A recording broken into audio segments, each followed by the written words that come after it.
She is the pride of the Royal Danish Navy, HDMS Absalon, one of the most modern warships on the high seas. Her mission is a dangerous one, hunting pirates in the busiest shipping route on Earth. They shoot against the bridge using AK-47 or rocket-propelled grenades. Pirate attacks are on the rise. They're fearless, reckless, and ruthless. They have killed sailors on board the ships. HDMS Absalon is leading the multinational fight against pirates to make the seas safe again.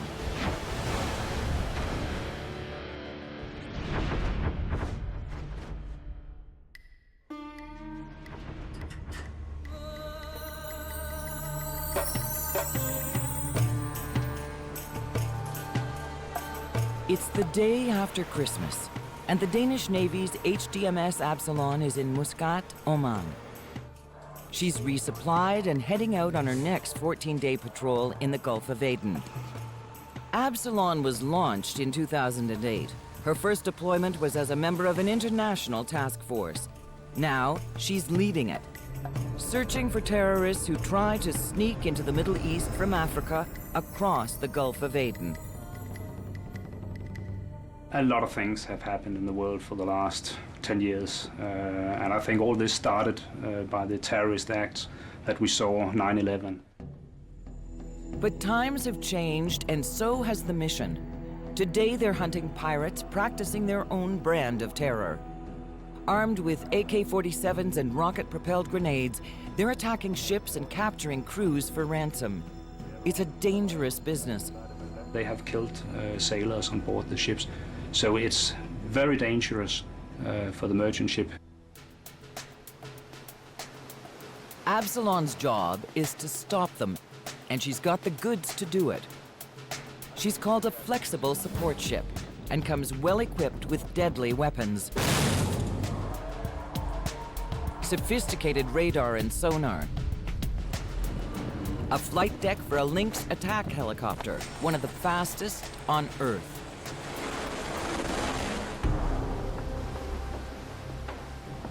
And a one-of-a-kind flex deck running from the stern to midship.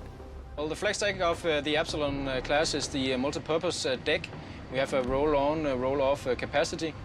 On the stern, the flex deck opens up, allowing tanks, a company of soldiers, or a mobile hospital to roll on board. Right now, the flex deck is headquarters of Combined Task Force 150 that commands a fleet of a dozen warships. CTF 150 is a coalition of countries guarding the Horn of Africa.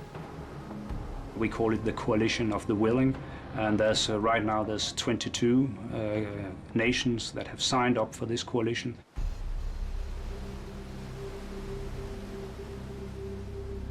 As they patrol the Gulf of Aden, they work as the central command post, coordinating rescue efforts on the part of the coalition. 10% of the world's trade moves through this narrow waterway. 20,000 ships a year. There's no shortage of targets. Most pirates come from the lawless state of Somalia. With its economy in chaos, many have turned to piracy. And they recruited a lot of young men, young boys from Somalia, and they found out that by hijacking a ship, they could get access to quite a lot of money. Ransoms of over $80 million in cash were paid in 2008. Successful pirates are treated like rock stars at home. But these rock stars use instruments of war. Normally they shoot against the bridge or the superstructure using AK-47 machine guns or rocket-propelled grenades. As the crew ducks for cover, the pirates use ladders to climb on board and capture the ship. The pirates are bold. They have attacked cruise ships, tankers, luxury yachts, even a freighter carrying tanks and missiles. They move quickly and are tough to identify, disguising themselves as fishermen in small boats. CTF 150 has divided the Gulf of Aden, known as Pirate Alley, into patrol boxes. Inside each one is a warship. The location of Absalon's patrol box is classified, but her job isn't. The Navy searches every suspicious boat, seizes weapons, captures pirates, and, if necessary, intervenes with force. And if the pirates shoot back, D13, Kortby, skyd! Absalon's captain, Dan Rasmussen, is ready for action. He's a 26-year veteran who enlisted as an able seaman.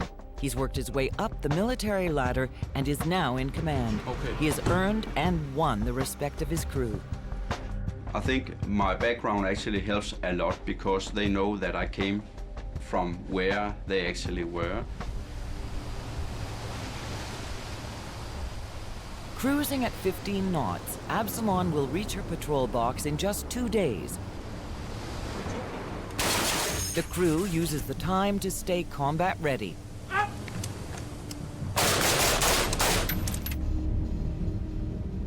Denmark is a maritime nation, and joining the Navy is a time-honored tradition for Absalon's 100-man crew. This mission in the Gulf is a sensitive one. Their last names are not used to protect their identities. On the bridge, 23-year-old Lieutenant Anders is a career officer, and right now, officer of the watch. His job is to keep an eye on the horizon for the next 5 hours. Absalon is still hundreds of kilometers from her patrol box, but Anders has spotted a suspicious boat. Normally we go into 1 nautical miles at first, investigating, and then if commander wants us to, we go closer, 0.3 nautical miles, and then if there's any suspicious things, we maybe set our boarding team. It looks like a fishing boat. But Absalon's crew knows from experience that nothing in the Gulf of Aden is what it seems. Okay. Captain Rasmussen orders a boarding team to stand by. The team is always made up of 2 units. A special operations force whose skills are classified, and so are their identities. And a boarding party made up of members of the regular crew. Both units prepare to launch their boats. The captain considers the threat and then gives the order to go. Okay.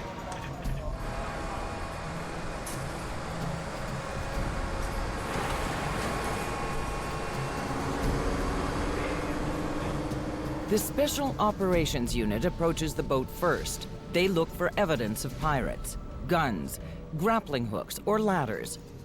When they confirm that there is no evidence on board, they pull back, and the boarding team gets the all clear to approach. Their job is to get more information about these sailors. They could still be pirates. They could have thrown their weapons and ladders overboard before Absalon arrived.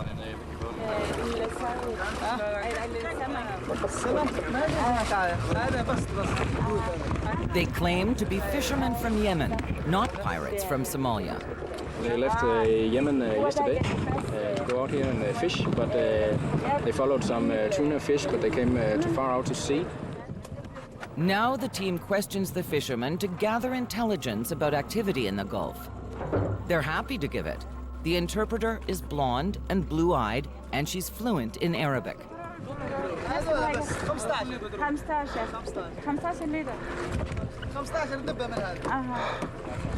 She actually works like some sort of an icebreaker, you know, and I think that that's actually in some sort of way she have opened some doors and perhaps have gotten more information than a normal guy would. They say they're fishermen, but the team keep their fingers close to their triggers just in case.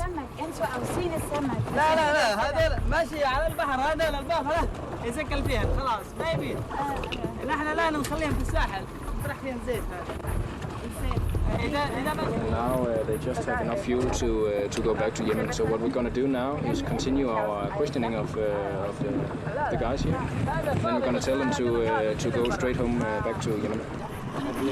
As a goodwill gesture, the Danes give the fishermen a care package. Fresh water and a first aid kit and some working gloves, yeah.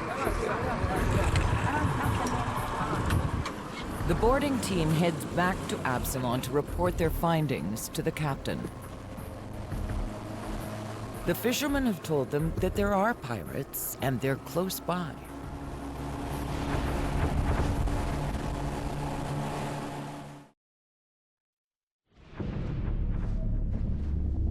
HDMS Absalon is heading west, deeper into the Gulf of Aden. She's still a day away from reaching her patrol box, but the crew is on full alert. Patrolling in a hot zone, Absalon needs to keep her fuel tanks at least 50% full. She needs to be ready for anything, at any time. So she's constantly topping up at sea, compliments of floating gas stations. This time it's the Japanese Maritime Defense Force oiler, Towada. A logistics officer, Lieutenant Commander Louise, coordinates the replenishment. Absalon and Towada maneuver to within 18 meters of each other, measured by a lead line. A second lead line is fired across.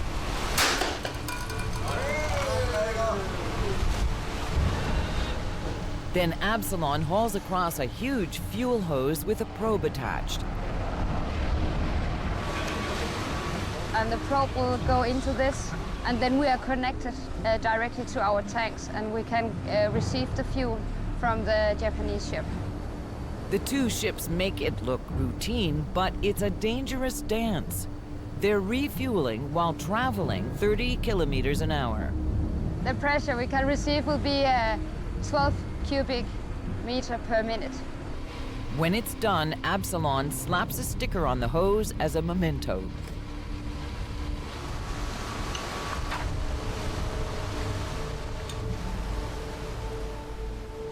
With her tanks full, Absalon's 2 diesel engines can crank back up to her cruising speed of 15 knots. Engineer Christian is better known as a stoker, a title left over from the days when they shoveled coal to fuel their engines. Today, he monitors Absalon's high-tech diesel engines constantly. Each diesel engine's 20 cylinders are independent of one another. If one breaks down, they don't all have to be shut down, and the problem can be fixed on the fly. Stop down the engine, pull one cylinder out with all the coolant pipes and everything. Just unplug and pull one power pack out, and then they're good to go in about 6 hours.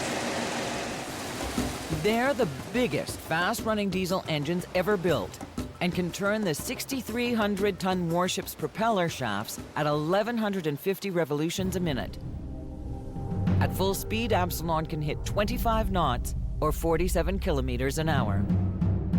On the open ocean, she's a giant Ferrari, and can respond to any action quickly, from a rescue mission to an Al-Qaeda terrorist attack. But right now, it's a race to catch pirates. And that race is coordinated right here on Absalon, in the CTF-150 Task Force Operations Room. The action of every ship in the task force is coordinated in here. CTF-150 and its commander, Danish Commodore Per Begum Christensen, have a tough job. We are fighting all kinds of illegal activity, and that is weapon smuggling, that is piracy, that is human trafficking, drug smuggling.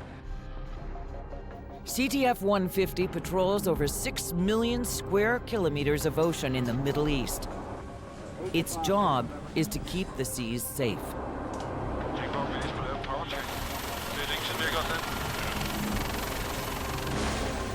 When a threat is assessed in the operations room, a ship or helicopter is dispatched within minutes.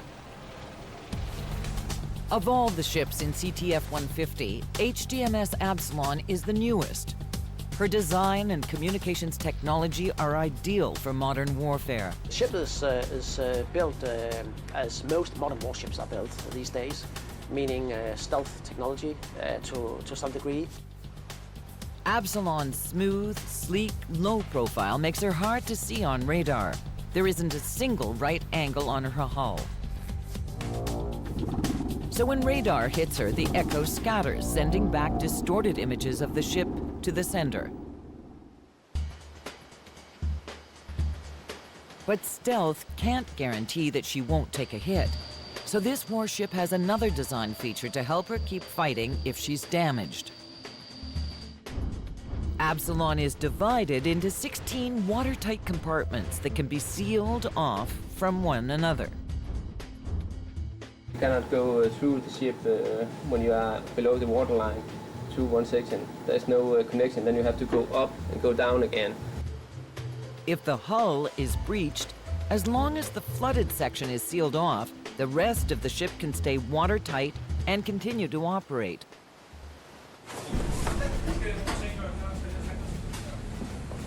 But this feature won't help them when it comes to fire. Like all warships, Absalon is a floating keg of dynamite. So that's why the ammunition storage room is heavily protected by an extra thick isolation. That means a fire can be burning in close to the ammunition room, and the temperature, it can be burning for 2 hours and the temperature will still not increase 60 degrees inside the room where the ammunition is stored. But it's still vulnerable. The added insulation only buys the crew more time to fight back the flames.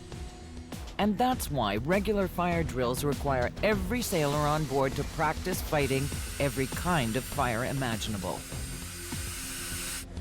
HQ-1, Absalon's technical division, coordinates firefighting and damage control. Their computers can monitor every fire or explosion on board, allowing them to dispatch emergency teams quickly to deal with any threat. Every day on patrol in the hot zone means Absalon is in a constant state of vigilance. As part of her routine, they dispatch their Lynx helicopter daily on a reconnaissance mission. Before every flight, the pilots are briefed on activity in the Gulf. Surface search in UKMTO. We will use standard call signs. At the weather, we have easterly wind 10 knots, visibility 10 miles plus, clear weather, few clouds, temperature 24. They conduct visual searches, looking for suspicious activity beyond the ship's radar detection.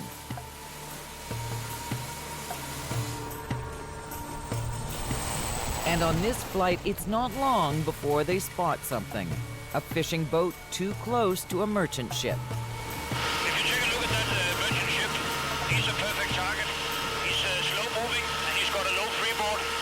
And what you can see is that he's spraying water over the side. That's their only defense. That and erratic steering. A suspicious boat closing in on a merchant ship. A heavily armed attack helicopter hovering above. It's a perfect recipe for high seas drama.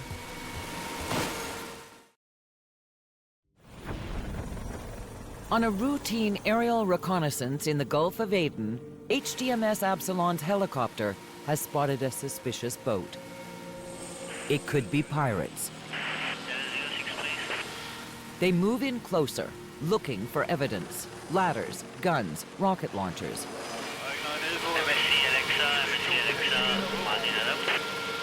But the boat looks clean. The Lynx reports back. More fishermen from Yemen. Vagtchef. Vi får ikke brug for nogen bådgodsforsikring. Det er vel, tak. BA, hørte du det? The Lynx returns to base on the ship. But mere minutes later, an urgent call comes in. A sailor on a merchant ship may be having a heart attack. The helicopter crew prepares immediately for a medevac. We got a message from UKMTO about a heart disease patient, apparently stable. It seems like the ship is some 300 nautical miles away from us. Okay, 300 nautical miles. Okay, we need to get the dock inside here and call the Commodore. Yeah, I will call the dock immediately. Yeah, we need the dock in the CTD room immediately. Yeah, thanks. The ship's doctor and a nurse scramble into action, and Absalon accelerates to her top speed of 25 knots. She has to close the distance between the two ships as quickly as possible. 300 nautical miles is too far away for her helicopter to safely fly a round trip. So Absalon was sailing directly to a position in the middle, and the container ship also sailing directly. And when we're inside range, the helicopter will be launched, bring the patient back to Absalon. On the flight deck, the aircrew have converted the Lynx from a gunship into an ambulance. The machine gun has been removed to make room for a patient, a stretcher, and, just in case, a bodyguard. And one of the SOF team members, just to be sure that there are no pirates on board, and if there is, he'll be able to protect the medical officer we have. On the helo deck, the bodyguard, nurse, and doctor suit up and prepare for a long flight and the emergency. We hadn't any news. We hadn't heard any news. But it should be stable and okay. I think it'll fly in about quarter of an hour. Finally, Absalon has closed the gap between the ships, and the Lynx gets ready to take off. Yeah, we fly as fast as possible, about 130 knots. The team buckles in, and the Lynx lifts off. At top speed, they'll reach the merchant ship, now only 100 nautical miles away, in an hour. So right now we actually only know that the ship is heading this way, and our helicopter is as fast as it can, heading in that direction.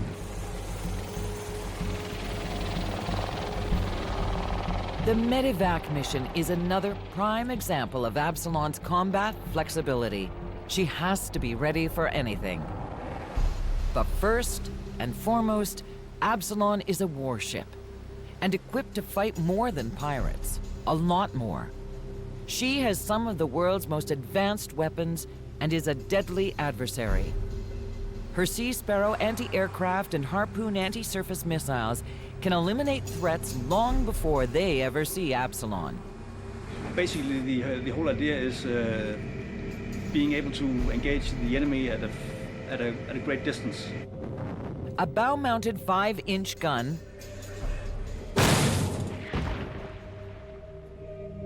and twin 35mm Millennium guns destroy targets that get too close.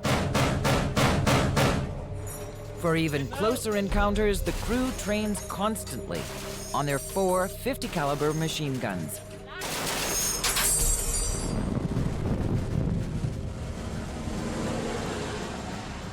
And if surgical precision is required, a specially trained operations force from the Danish Navy's Frogman Corps is called on. They're experts in diving, mine clearing, boarding, and counter-terrorism.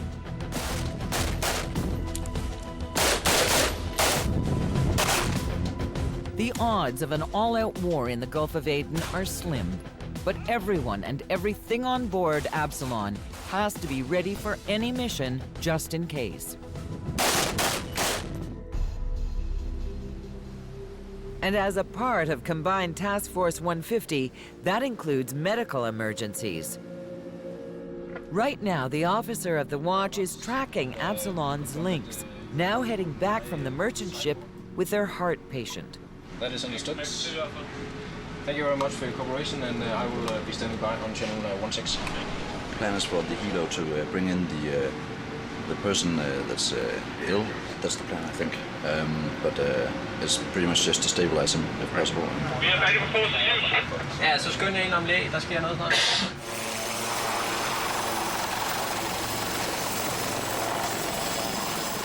The Lynx lands safely and with no time to waste. Just like a big city ER, the patient is rushed to sickbay.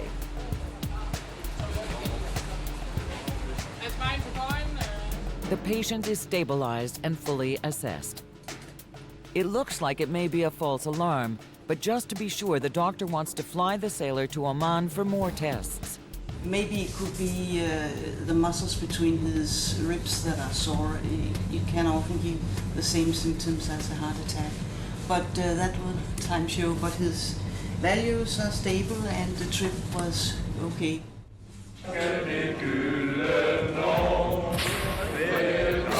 HDMS Absalon never rests. But tonight, the crew has put aside their weapons to enjoy another kind of fireworks. It's New Year's Eve, and they're ringing it in on the signal deck. With traditional songs and a glass of champagne for each crew member, a rare treat. Well, actually, I think this moment right now says a whole lot about what we're doing down here. We are in the operation area. We are going at it with patrol and so on. But still, we can have 10 minutes of good enjoying up on the signal deck here. Even in the middle of Pirate Alley, there's time for a party. All 10 minutes of it. A lot of the crews are very young, so I think they have a lot of feelings about being away from home. So it's more making it a nice evening more than some melancholic thing. Being in a state of battle readiness and on constant alert forges strong bonds between the men and women on Absilon. We are so close together out here, and we see each other every day. You can't get away from the people out here, so you just need to get along and just make the best of it. So it's like one big family.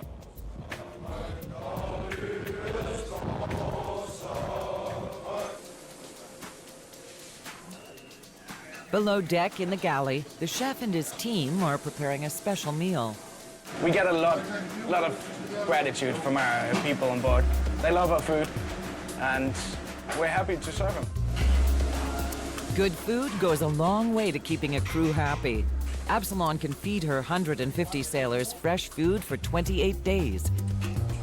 I ordered approximately 6.5 tons of flour for our baker, 8 tons of meat of various kinds. Each day we use approximately 50 to 60 kilos of meat. Tonight, the chef is cooking a traditional dish. They love their pork and bacon and a good steak. That's the best for them. It may be a new year and a new day in the Gulf of Aden,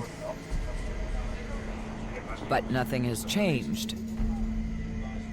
In the CTF operations room, another distress call is being monitored from a freighter, this one just 10 kilometers away. A suspicious boat is circling it, and the freighter suspects it's pirates. Absalon is close enough to use ESM, its electronic support measures, to try and identify the threat. ESM scans a boat for any unique electronic emissions like radar, sonar, homing beacons, or GPS. Each one is just like a fingerprint. It emits some kind of a pulse from the radar.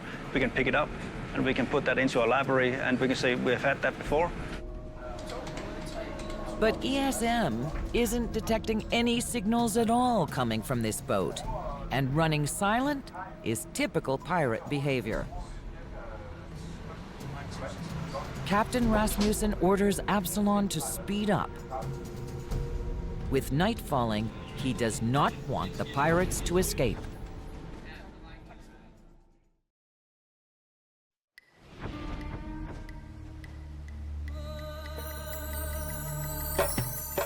In the Gulf of Aden, a commercial ship may be under attack by pirates.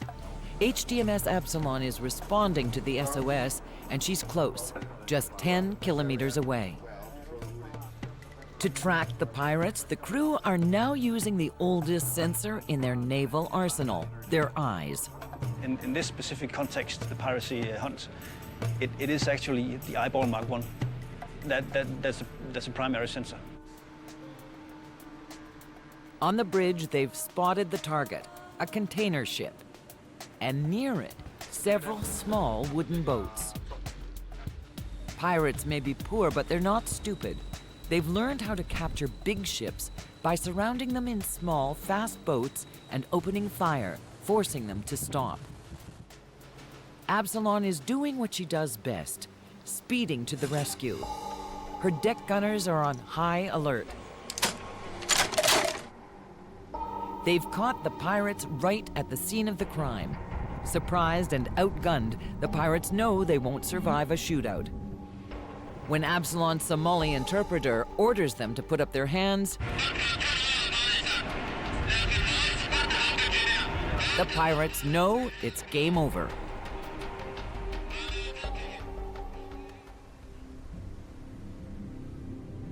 By sundown, the Special Operation Force and boarding party are dispatched to get a closer look at the threat. The pirates are armed, and they're ordered to throw their weapons overboard one by one. That's the first one. See, that's an AK. Just keep coming. There it is. And usually when he waves his hands like that, it means they don't have anything on board.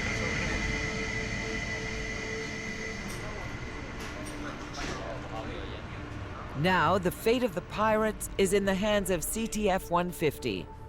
In the operations room, Task Force Commodore Per Bigham Christensen discusses what to do with these pirates. The last time Absalon captured pirates, she was ordered to drop them off safe and sound in Somalia. It's a dilemma. In international waters, when pirates are caught in the act, the government of the attacked ship has the option to press charges. If they don't, the pirates are released. And right now I know the international community is working on that very, very hard to find a legal background so the criminals, the pirates, can be prosecuted. And until then, we are just doing a job and doing the job as good as we can, and that is fair enough.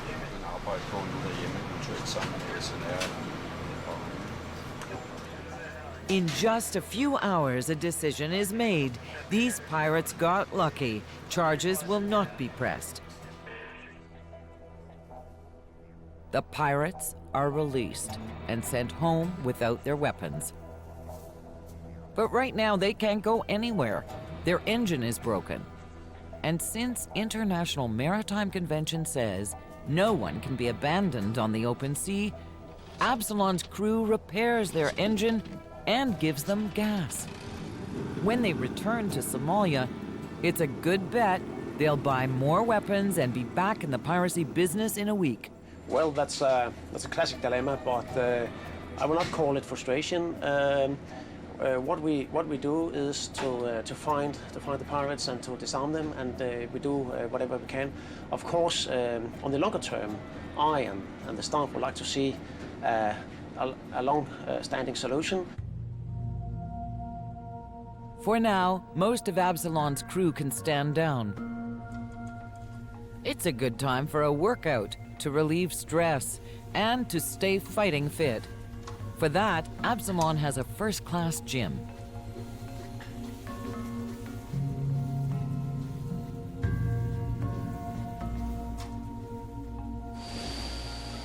And Absalon must stay in ship shape as well. For many centuries, swabbing the deck has been a tried and true way to keep a ship looking good.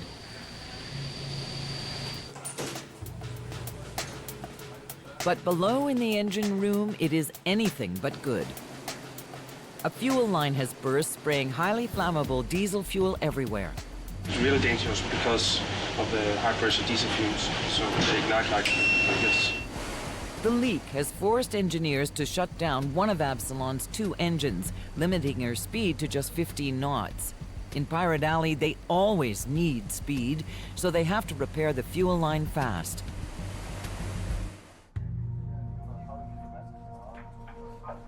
The timing couldn't be worse. An engine down and signs on radar that there are more suspicious boats on the horizon. The operations room is crackling with reports as the crew coordinates response plans. Yeah, we have had a very busy morning, in fact, and with at least 2 confirmed attacks on the merchant shipping. One in the western part of the Gulf of Aden, and 1 attack in the eastern part of the Gulf of Aden. The Scanter 2001 surface surveillance system, one of the most advanced radar systems in the world, helps track them. Even in rough weather, it can lock on multiple small targets like fast-moving fishing boats kilometers away. The issue with all modern systems is to have sensors with enough sensitivity to actually catch those, but it is because it is very small targets or contacts the pirate ships are using. And right now, radar is tracking 2 separate attacks. One of them, a Dutch cargo ship, is inside Absalon's patrol box. But until Absilon repairs her engine, all she can do is track the pirates. She needs all her power to reach the pirates before they attack again.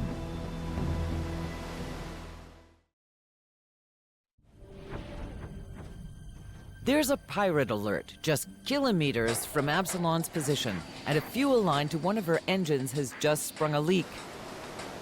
Absalon's speed has been cut in half. Stoker Christian races to fix the broken line before a fire breaks out, endangering the ship.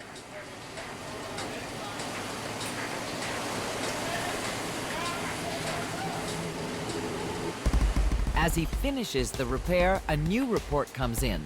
The pirate attack has turned deadly.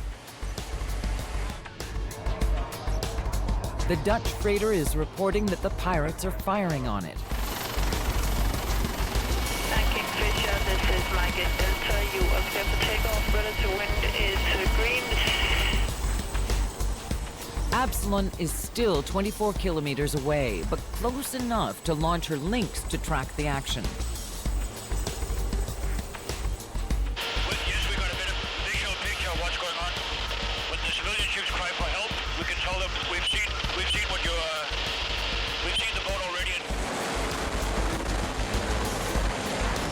Meanwhile, on board Absalon, a special forces team gets ready for action.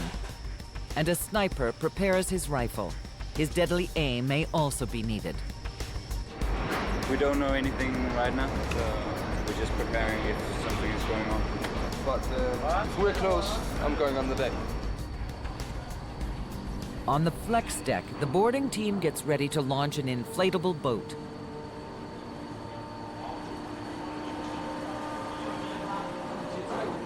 A crane will launch it off the stern while Absalon is still underway. There's not a moment to waste. When it's deployed, it can reach a speed of 70 kilometers an hour. The Lynx confirms a suspicious boat near the freighter. But Absalon has to be careful. The boat could be a decoy trying to draw Absalon away from a real attack elsewhere. It's a ploy the pirates use called spoofing. Of course, we have seen examples of spoofing where somebody is being attacked and then suddenly there's another cry for help in another part of the area. So every time we are hearing things like that, we have to carefully evaluate, is this real or is it spoofing? Absalon is almost at the scene. Now her Lynx returns to refuel for the coming action. To save time, it's topped up in the air. The logistics officer coordinates the refueling.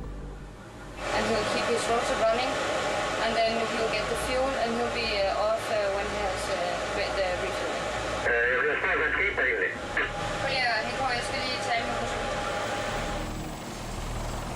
If the Lynx landed, it would take precious minutes to shut down, refuel, and then restart the engine. But filling the helicopter's tanks in the air takes less than 2 minutes. So that's always a calculation you have to make, what is the most sufficient way to do it. The Lynx has to get back out there. The Dutch freighter's captain is calling for help. This is no decoy. The pirates are shooting and people could die.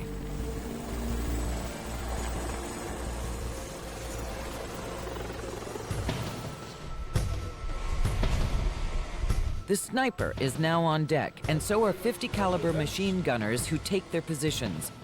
Everyone is getting ready for a firefight. The crew go to action stations.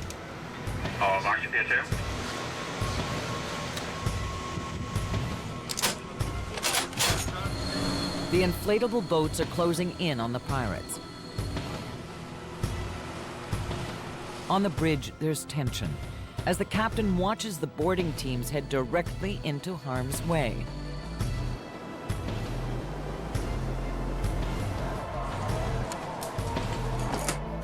Pirates are fighters, but they are not soldiers. They're unpredictable. Anything can happen. The pirates are now in range of Absalon's guns.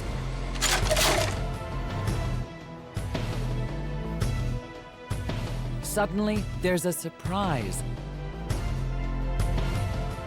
The freighter has decided to fight back.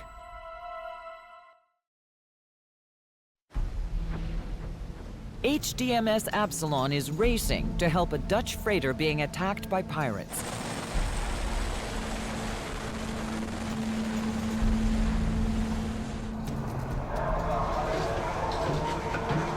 She arrives at the scene of the crime to a startling new development.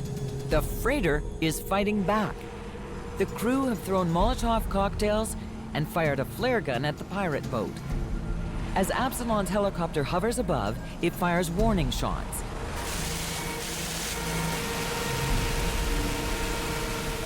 The pilots watch the pirates jump into the water as the boat burns.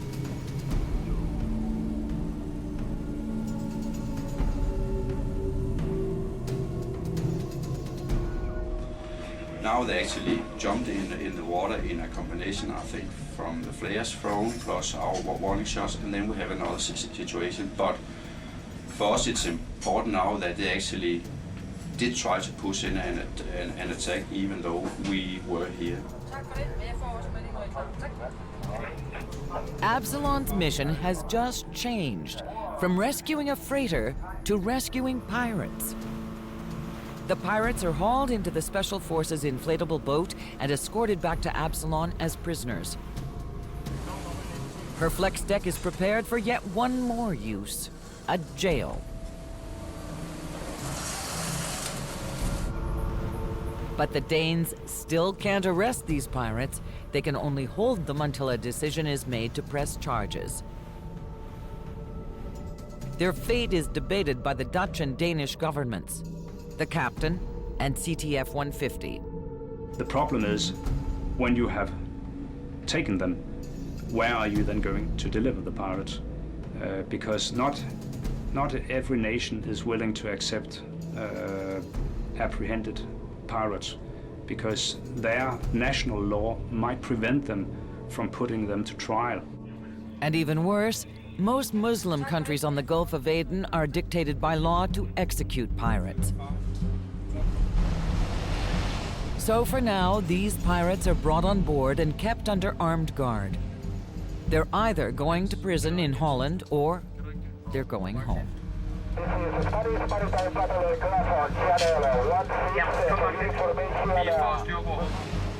Finally, the verdict is announced. The Dutch government has agreed to press charges. If we can actually take pirates while they are attacking a ship, we can always ask this ship's flag state, do you want to prosecute them? It's your ship, it's your sailors that have risked their life. Are you able to prosecute these pirates? And normally they say, yes, if you can provide us with the right evidence, we will certainly prosecute them.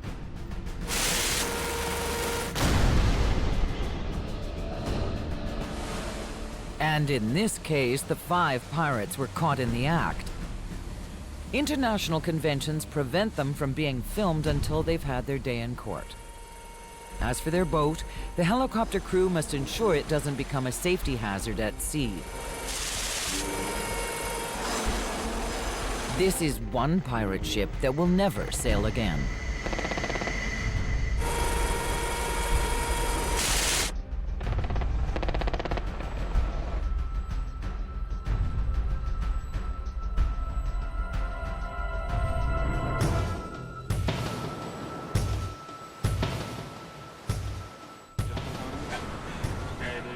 Absalon's work here is done.